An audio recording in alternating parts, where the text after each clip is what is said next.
All right, go to the next available page in your journal and title it Adding and Subtracting Rational Numbers, and add it to your table of contents as well.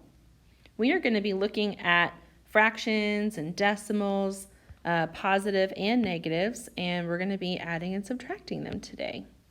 Some of these will include mixed numbers like this one, and I like to use this method. You might have learned a different one to change that to an improper fraction. And then 4 times 2 is 8 plus 3 is 11. So I end up with 11 fourths, and that was a negative, plus a negative 1/5. Well, when we add fractions, we always want to have a like denominator. These are currently unlike denominators. So I'm going to multiply this side by 4, and I'm going to multiply this side by 5.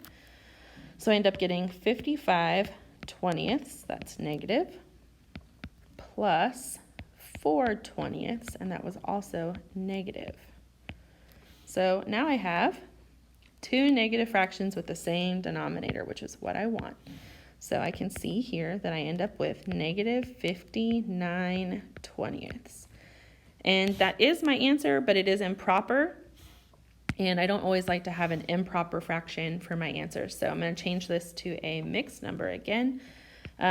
You can divide it like this, or you can just ask yourself, how many times does 20 go into 59? And the answer is twice.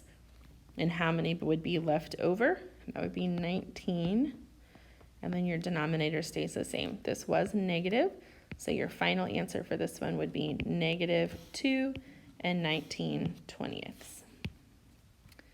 All right, we're going to scroll down and work out another one. Our second example also has a mixed number. I'm going to change that to an improper fraction.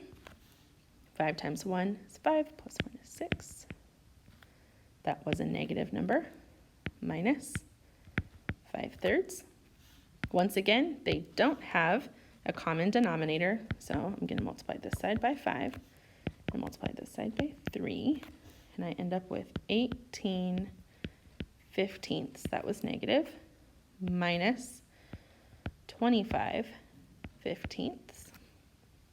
This is a subtraction problem, so I have to think about my integer operation rules, and I'm going to want to keep, change, change. So this is going to end up being negative 18 15ths plus negative 25 15ths. And now I have two negative numbers, so I know that I'm actually going to add, because my answer is going to end up being more negative numbers. So 18 plus 25. So negative 43 15ths.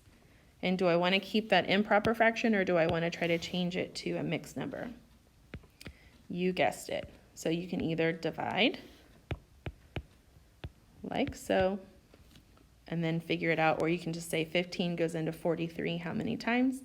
The answer is twice, and it would be 13 15ths left over, and my answer again is negative. So that would be my final answer here.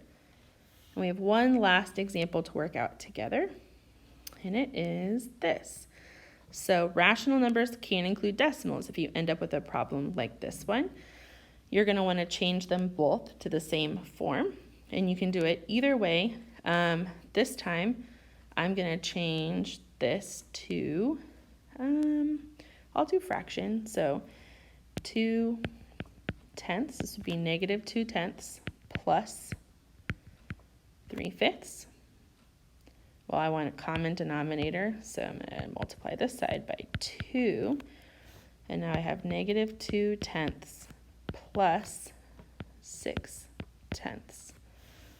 I have a negative plus a positive, so I'm actually going to subtract to find my answer. 6 minus 2 is 4, and my answer is going to be positive because there was more positive soldiers, or however you want to think about it. And I'm going to simplify, divide by 2, so that's going to end up being 2/5. So positive 2/5 is my answer for this one. All right, that's it.